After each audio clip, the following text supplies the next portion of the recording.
So the other day I was watching a show called Boku no Hero Academia, or My Hero Academia, and I was watching a fight between two of the characters, and it kind of got me thinking, like, I've seen this before, and then it made me realize, like, oh my god, this reminds me so much of Francis Ngannou versus Alistair Overeem, to the point where if I changed the music and the sound of the original fight with My Hero Academia, it would fit perfect.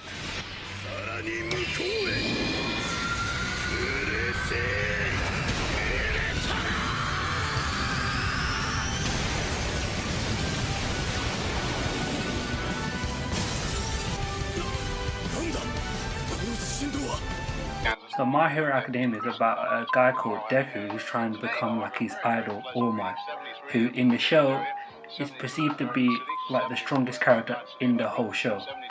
That then got me thinking that All Might and Francis Ngannou share quite a few similarities.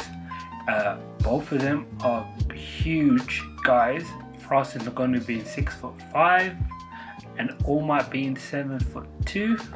And it doesn't end there. Both of them are very patriotic. Francis Ngannou coming from Cameroon and All Might coming from America. And the biggest one being they both have that one punch knockout power. 68 degrees today.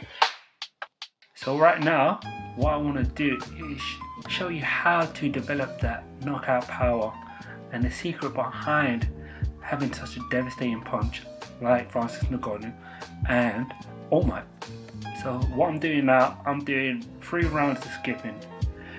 What I'm doing here is just warming up the body before I start hitting the bag. 30.00 and is rising. And no precipitation, we're about a ½ inch behind. Now I'm just doing a dynamic stretch, getting all the muscles that I'm going to be using in the punch. We'll be looking for a little bit of a change tomorrow, and of course the possibility of some scattered showers. Today, of course, there's nothing showing up on the radar, however and now just a few rounds of light shadow boxing. Rain showers and thunder showers along that frontal system, and that wide band of fairly heavy snow. And now I'm gloving up because obviously I don't want to damage my hand. It begins at 6 o'clock in the morning. So if you want to punch like All Might and Francis Ngannou, you need to focus. Focus on what's important to you. Your city, the people you're fighting for, the things you're fighting for, the people you love, the things you love, and friends.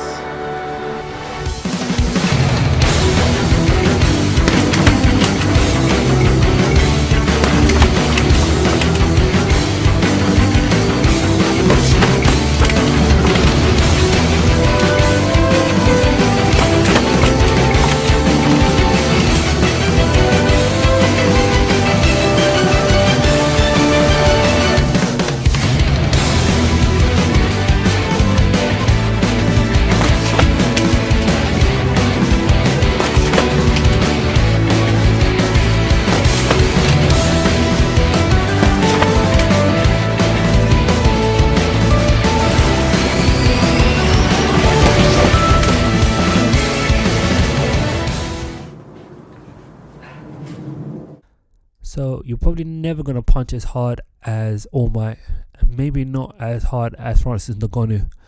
But with these few tips, this will increase your punching power hands down. So number 1 being stretching. Stretching is so important when it comes to fighting.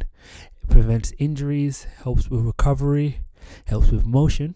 Motion then equals power, and the more flexible you are, the more techniques you're able to execute. If you look at my man Goku's been doing the same stretch for 30 years. So it goes to show you how important stretching is. So the next one is genetics. And the reason why I'm bringing up genetics is that there's nothing you can do about it. I can't show you how to change your DNA. I wish I could, but I can't. You know, it's just what's passed down to you from your parents. You know, it's what you're given at birth. So really, what I actually want to, tell you is that you shouldn't really worry about your genetics, because most of us aren't some jacked 6'5" black dude. We're just not blessed like that. But in my opinion, most hard punches are made, they're not born. Look at my man John Dodson here. He's a tiny guy, not that big at all, but he has tremendous punching power, and he knocked out the current bantamweight champion, TJ Dillashaw.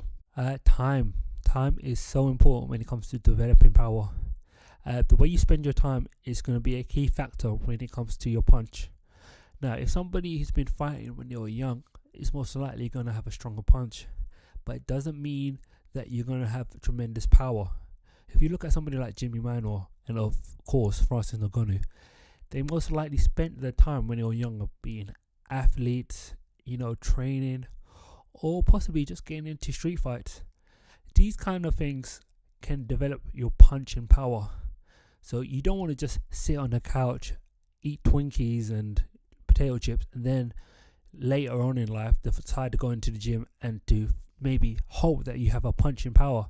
It's really important right now that you put that time and effort into developing your body and becoming as physically strong as you possibly can. And this can help with having a devastating punch. So, yes, spend your time wisely. So another key component when it comes to knockout power is timing. And a perfect example of this is Conor McGregor. Conor McGregor isn't that much of a powerhouse, not much of a puncher. But what he has is perfect timing. And he tends to catch his opponents when they're off balance or coming in. And this is, key when it comes to knocking somebody out. And accuracy as well. But more importantly, timing. If you can hit your opponent when their hands are down or when they're not focused, this will cause drastic damage to your opponent. Check this. You see Francis Ngannou? His opponent lapsed in judgment and his eye got destroyed. So timing is crucial. Your level of training is paramount. If you're not training hard, you're not going to have a hard punch. You need to be training hard. You need to be getting in the hours, focusing on your technique, your movement, your speed. All these are huge factors when it comes to punching power.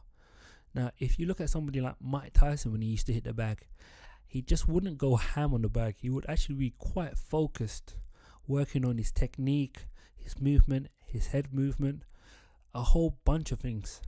So when it comes to your level of training, it's paramount that you put 100%. And another good example of that is Tyron Woodley.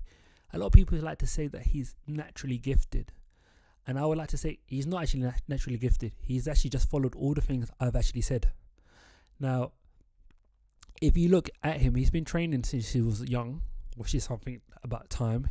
He's put in that hard work and he's actually developed himself into a strong puncher.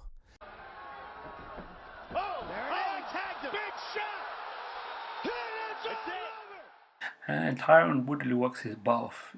He's in the gym all the time. He's putting that work in, and he's been doing it for such a long time. So it's no wonder that he has such strong knockout power. So don't expect to watch a couple of YouTube videos, do a few push-ups, and get that power. It just takes time and hard work. So that's it. Consistency. Consistency is by far the most important thing in this whole video. If you want that punching power like Francis Ngannou, you need to be consistent with your training. You need to be consistent with your diet. It's very important. Now you're probably wondering that Francis Ngannou started training quite late as a fighter, which is true. But we don't know what kind of life he lived in Cameroon. But we do know that he had to have some kind of consistency with physical activity. He must have had some kind of consistency with his diet, because look, you do not get to that kind of size without being consistent with your diet, your nutrition, or with some kind of physical activity. If you're like some 400-pound slope, you're not going to have that kind of punching power. And the most important thing when it comes to consistency, like I said, is your training. To get into the gym and to work hard, because nobody's going to want to train with somebody who's inconsistent. No trainer is going to believe in you, which is paramount. When I say paramount, I said it before, but it's paramount that you have good people behind you that believe in you. And the only way people are going to believe in you if you have some kind of consistency. I'm sure there's hundreds of thousands of guys that did have punching power but weren't consistent with their training. So, it just went away. So consistency is so important. It gets people to believe in you, and if you want, to believe in yourself, you need to be consistent. So that's it. If you like this video, please, share it, thumbs up. I'm still growing this channel. I'm a baby when it comes to YouTube, but man, I'm loving it. To all the likes I got in my previous video about Francis Ngannou, thank you so much. It means the world to me. So thank you for watching. Enjoy the rest of your day and take care. Bye bye.